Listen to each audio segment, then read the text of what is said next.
പിണറായി വിജയൻ ഇന്ത്യയിലെ വേറിട്ട മുഖ്യമന്ത്രിയാണെന്നും ഭരണത്തിൽ പിണറായി തനിക്ക് വഴികാട്ടിയാണെന്നും മതേതരത്വത്തിന്റെ മുഖമാണ് പിണറായി വിജയനെന്നുമൊക്കെയുള്ള വലിയ പുകഴ്ത്തലുകളാണ് തമിഴ്നാട് മുഖ്യമന്ത്രി സ്റ്റാലിൻ നടത്തിയത്.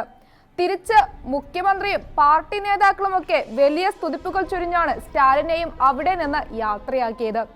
കഴിഞ്ഞ വർഷകാലത്ത് നമ്മുടെ കേരള സർക്കാർ അറിയാതെ തമിഴ്നാട് സർക്കാർ മുല്ലപ്പെരിയാർ ഡാമിന് ഷട്ടർ തുറന്നതും ഡാമിന്റെ അടുത്തുള്ള പല വീടുകളിലും വെള്ളം കയറിയതും അവിടെ താമസിക്കുന്ന ജനം ജീവന് വേണ്ടി നിലവിളിക്കുന്നതും കേരള ജനത കണ്ടതാണ്.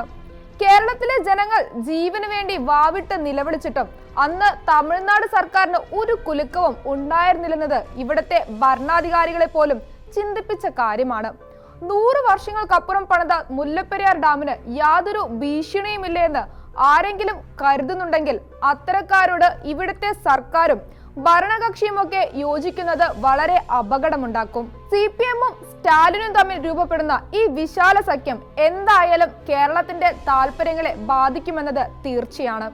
കേരളത്തിന് ശക്തമായിട്ട് മുല്ലപ്പെരിയാർ വിഷയത്തിൽ ഇനി സംസാരിക്കാൻ പറ്റാത്തൊരവസ്ഥ ഭാവിയിൽ വന്നേക്കും. CPM വിശാല സഖ്യത്തിന്റെ ഭാഗമാകുമ്പോൾ കേരളത്തിലെ ജനങ്ങളുടെ ജീവനേക്കാൾ പ്രാധാന്യത്തോടെ മറ്റ് താല്പര്യങ്ങളുടെ സംരക്ഷണത്തിന് വേണ്ടി വന്നേക്കാം.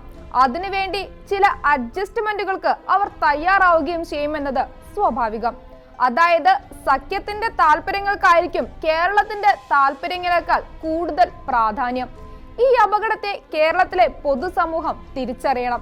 തമിഴ്നാട് മുഖ്യമന്ത്രി MK സ്റ്റാലിൻ മുഖ്യമന്ത്രി പിണറായി വിജയനെ ഇവിടെ വന്ന് ഘോരം വാഴ്ത്തി പ്രസംഗിക്കുന്നത് കണ്ട് പുളകം കൊള്ളുന്നവരും ഈ യാഥാർത്ഥ്യങ്ങൾ തിരിച്ചറിയാതെ പോകരുത്. LDF 2011 മുതൽ 2016 വരെ ഇവിടെ മുല്ലപ്പെരിയാർ വിഷയത്തിൽ ചില പ്രക്ഷോഭങ്ങൾ നടത്തിയിരുന്നു. മുല്ലപ്പെരിയാർ ഡാം അതീവ ഗുരുതര അവസ്ഥയിലാണെന്നും ഉടൻ പൊളിക്കണമെന്നൊക്കെ ആവശ്യപ്പെട്ടായിരുന്നു പ്രക്ഷോഭങ്ങൾ. ഭരണത്തിലെത്തിയപ്പോൾ അവർ അത് മറന്നു കളഞ്ഞു. എന്തേ ആ നിലപാടിൽ മാറ്റം വന്നതെന്ന് ചോദ്യം ചില സംശയങ്ങൾ ഉയർത്തുന്നുണ്ട്. കേരളത്തിലെ ജനങ്ങളുടെ ആവശ്യം കണ്ടില്ലെന്ന് നടിക്കാൻ അധികാരികൾ തയ്യാറാവുന്നത് എന്തുകൊണ്ടെന്ന് സമകാലിക രാഷ്ട്രീയം വീക്ഷിക്കുന്നവർക്ക് മനസ്സിലാകും. മുല്ലപ്പെരിയാർ എന്നത് കേരളത്തിന്റെ നിലനിൽപ്പിന്റെ പ്രശ്നമാണ്. രാഷ്ട്രീയത്തിനപ്പുറം മലയാളി യോജിക്കേണ്ട വിഷയം കൂടിയാണത്. തലയ്ക്ക് മുകളിലെ ഈ ജലബോംബും വെച്ച് മലയാളികൾക്ക് എങ്ങനെ ഉറങ്ങാൻ കഴിയും? തമിഴ്നാടിന് ജലം ആവശ്യമാണെങ്കിൽ കേരളത്തിന് വേണ്ടത് ജീവനാണ് എന്നതാണ് പിണറായി സർക്കാർ തമിഴ്നാട് മുഖ്യമന്ത്രി സ്റ്റാലിനെ ഓർമ്മിപ്പിക്കേണ്ടത്. CPM-ഉം സ്റ്റാലിനും ഇപ്പോൾ രൂപപ്പെടുത്തിയ ഈ സഖ്യത്തെ കേരളത്തിലെ ജനങ്ങൾ ജാഗരൂകതയോടെ തന്നെ നോക്കിക്കാണണം. ഇല്ലെങ്കിൽ അപകടത്തിലാകാൻ പോകുന്നത് കേരളമാണ്.